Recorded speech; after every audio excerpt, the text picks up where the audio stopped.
Y el primer ministro de Israel, Benjamín Netanyahu, anunció avances respecto a las negociaciones para liberar a los 240 rehenes secuestrados por el grupo terrorista Hamas el pasado 7 de octubre. Benjamín Netanyahu se mostró esperanzado de poder próximamente anunciar buenas noticias al respecto, aunque prefirió no adelantar información, dado que sigue siendo incierta, pero no fue el único en pronunciarse, dado que tanto el líder del grupo terrorista Hamas como el ministro de Exteriores de Qatar se han comunicado en esta misma línea, asegurando que el acuerdo está más cerca que nunca. Escuchemos ahora las declaraciones de Benjamín Netanyahu, primer ministro de Israel. ומאוד יוזמת בצפון על מנת להשיג ניצחון מוחץ בדרום. יעד ראשון, חיסול החמאס, לא עוצרים עד שמבצעים. יעד שני, החזרת החטופים. אנחנו מתקדמים.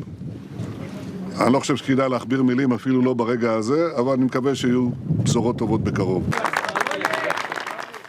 Quien también se manifestó fue el presidente de los Estados Unidos, Joe Biden. Escuchemos. Say a few words about the ongoing effort to bring home the hostages. And Hamas has been holding since October the 7th. We've been working on this intensively for weeks, as you all know. I've spoken recently about it with both the Prime Minister Netanyahu and the Emir of Qatar. And my team has been in the region shuttling between capitals. We're now very close, very close. We could bring some of these hostages home very soon. But I don't want to get into the details of things because nothing is done until it's done. And when we have more to say, we will. But things are looking good at the moment. Y para entender todo esto, me comunico inmediatamente con Gabriel Ventasgal, periodista especializado en Medio Oriente. ¿Cómo estás, Gabriel? Muy buenas tardes desde Perú. ¿Qué tal? Un gusto. A ver, hemos hablado de Qatar. Yo quiero preguntarte esto. ¿Qué tanto es el papel de Qatar en estos momentos en la mediación para poder rescatar a todos los rehenes en este acuerdo, posible acuerdo que tanto se viene anunciando? Qatar es el principal financista de Hamas. Le entrega por mes entre 20 y 25 millones de dólares. Y es un país que promueve el radicalismo islámico, que en América Latina se muestran como progresistas. Tienen incluso una cadena de comunicación llamada AJ+, que no es otra cosa que Al Jazeera, y que tienen miedo que el mundo los descubrió. O sea, nos engañaron durante un tiempo sobornando a media humanidad para organizar un mundial. Y cuando protestamos como humanidad porque habían muerto 5.000 a 6.000 trabajadores extranjeros, el presidente de la FIFA nos pidió que nos callásemos. Ahora, Qatar, como financista del Hamas, es el mediador porque es el único que puede amenazar a Hamas que si no libera rehenes, entonces va a perder apoyo. Y el miedo que tiene Qatar es justamente que hablemos sobre ellos, porque durante tiempo hicieron, entre otras cosas, sport washing, que es a través del deporte lavar su imagen. Ahora, yo quería empezar con esta pregunta porque evidentemente Qatar es muy importante aquí. Tú lo has dicho, no quería que lo menciones, pero lo vamos a mencionar. Y también más adelante vamos a estar muy atentos de estas negociaciones donde Qatar es un elemento y pieza clave. Tú ya has hecho una introducción al respecto. Pero debo preguntarte también, ¿te genera mucha expectativa este acuerdo? Porque este acuerdo lo que está trascendiendo, ojo, no hay nada preciso, no hay nada detallado, simplemente está trascendiendo de que es un acuerdo de liberar terroristas de Hamas que están en las prisiones de Israel a cambio de los rehenes que fueron capturados el pasado 7 de octubre. No sabemos la magnitud ni la proporción, solamente dice que es una gran cantidad de rehenes. ¿A qué te suena todo este acuerdo? Aquí en Israel tenemos bastante claro qué es lo que están ofreciendo. Lo que se ofrece es, durante 5 días va a ser un cese de fuego. Durante esos 5 días van a entrar gasolina y comida que va a ser apropiadas por el Hamas. A cambio, durante esos 5 días, cada día se van a liberar entre 10 y 13 prisioneros, especialmente niños y ancianos. A cambio, Israel va a liberar por día una cifra cercana a 300 prisioneros en cárceles israelíes del Hamas que no estén implicados en asesinatos. Ese es el acuerdo. En este momento el gobierno de Israel está votando y probablemente se apruebe este acuerdo y durante 5 días quizás se cumpla el cese de fuego, la exigencia de la oposición, de alguna manera, que es dentro del gobierno, las fuerzas más derechistas dicen, jamás no puede interpretar esto como debilidad y no nos puede manipular. Por lo tanto, apenas termine este cese de fuego, Israel debe golpear el triple de fuerte para que quede claro que no piensa detenerse Israel hasta que no derroque al Hamas de la Franja de Gaza. Has mencionado algo muy importante, lo que viene ocurriendo en estos momentos, las discrepancias, los roces, porque ministros de derecha se están oponiendo a este acuerdo. Es que la gran pregunta, ¿en qué va a terminar? ¿Qué se va a negociar? Claro, esto a grandes rasgos, como lo dices, pero eso también me lleva al pasado, ¿no? De esta negociación de Gilad Shalit, que básicamente fue un ex soldado por, me parece, si me podrías corregir ahí, eran 1.000 terroristas, ¿no? O palestinos que estaban incluidos ahí también en las prisiones israelíes. Entonces, claro, desde un inicio, cuando ocurrió esto, el tema del acuerdo o el intercambio de prisioneros o de rehenes, como lo quisieron llamar en algún momento, era algo insospechado. También cuando comenzó esta ofensiva de Israel en la Franja de Gaza, pero ahora parece que puede concretarse. ¿En qué podría terminar toda esta negociación, todo este manejo ya político, donde también he visto imágenes de algunos familiares de los secuestrados en el Congreso diciendo hay una ley de pena de muerte para los grupos terroristas de Hamas, que incluso podrían violar la soberanía israelí, y eso significa una pena de muerte, y salen los familiares gritando, diciendo, bueno, no es el momento, ese tipo de leyes, porque están poniendo en peligro a nuestros familiares, a nuestros hermanos, a nuestros hijos. Es decir, se está generando toda una convulsión también en el ámbito político. A ver, es complejo todos los temas que trataste, pero vamos a hacer lo siguiente. Desde el año 85, en lo que se llama el Acuerdo Gibril, Israel viene pagando cada vez más por liberar a personas que están sanas. ¿Y todo por qué? Porque un grupo llamado Amal, que después fue Hezbollah, se quedó con un piloto israelí llamado Ron Arad y murió. Entonces nadie quiere hacerse cargo de la muerte de un israelí en manos de un enemigo tomado por rehén. O sea que cada año iban pidiendo más hasta el punto de Gilad Shalit, como bien nombraste tú. Entre los liberados estaba Yehi Sinwar, actual líder del Hamas.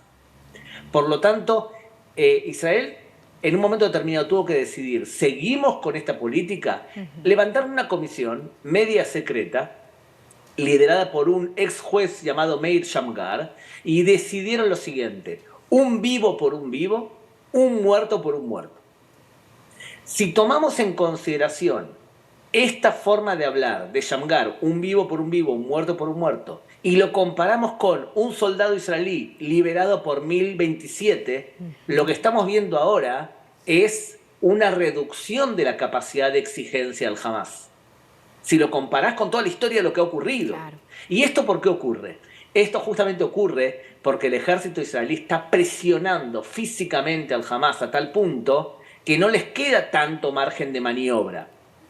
Entonces, eso hay que aclarar. No es que Hamas está disfrutando de, vamos a intentar, tenemos el poder para poder negociar. No, está siendo presionado por Estados Unidos, por Qatar y también por Israel. Ahora, mientras que esto ocurre, lo que bien nombrabas era que ministros de extrema derecha dicen vamos a ejecutar reglas y leyes para ejecutar a terroristas que entraron a asesinar judíos en esta masacre. Y lo que los familiares dicen correctamente, creo yo, es no es el momento para discutir esto. Cuando tenemos a nuestros hijos y nuestros esposos en manos del Hamas. Lo que te puedo decir es, ¿te acordás durante la época de la pandemia?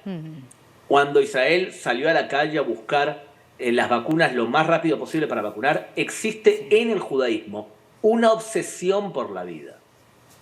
Por lo tanto, si entendemos eso, entendemos la obsesión por la vida y el dolor por los asesinados, la protección de la vida de los civiles palestinos que se les pide que se vayan para poder evitar que caigan en manos de una bala perdida. Y por otro lado, llegás a la conclusión que el acuerdo de intercambio va a ser aprobado. Porque ningún primer ministro de Israel se va a hacer cargo que 50 niños que podrían haber sido liberados sean asesinados por no acceder a 5 días de cese de fuego. Importante lo que dices y queda clarísimo.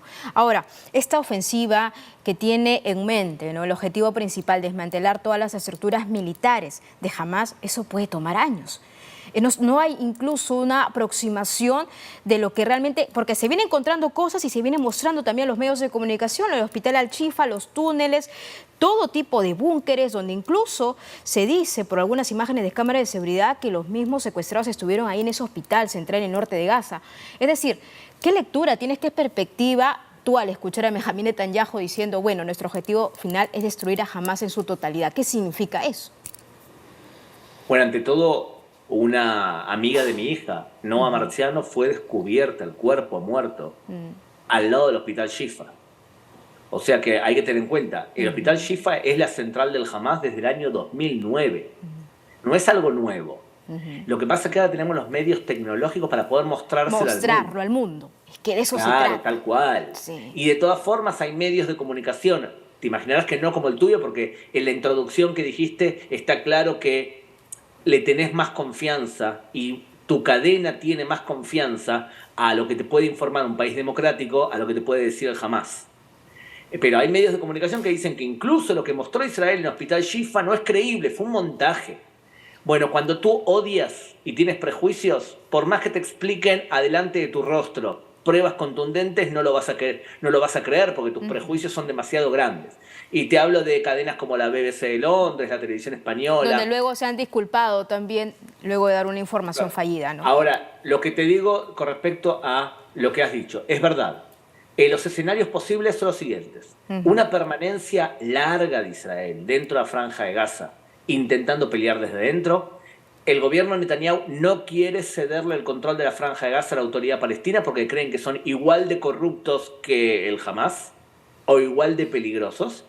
Y por otro lado, no quiere quedarse ahí como si fuese un gobierno de ocupación. Por lo tanto, yo creo que lo más probable es que tú veas una especie de anarquía durante un tiempo donde los pobladores de Gaza vean cómo el ejército entra y sale todo el tiempo a buscar terroristas cuando siente que la Franja de Gaza se vuelve a reforzar. Lo que te aseguro es que difícilmente la población de Israel acepte seguir viviendo con una fuerza limítrofe como era el Hamás.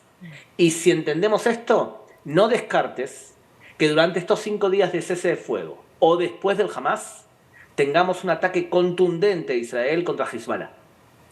Yo te agradezco a Gabriel Ventasgal, clarísimo. Ya en otra oportunidad hablaremos del costo político, bueno, en contra de Benjamín Netanyahu, porque también esa filtración de seguridad, la forma de cómo ingresar o de cómo penetrar en el territorio israelí es más que llamativo. Muchas gracias, Gabriel. Muy amable. Por favor, un placer. Un placer.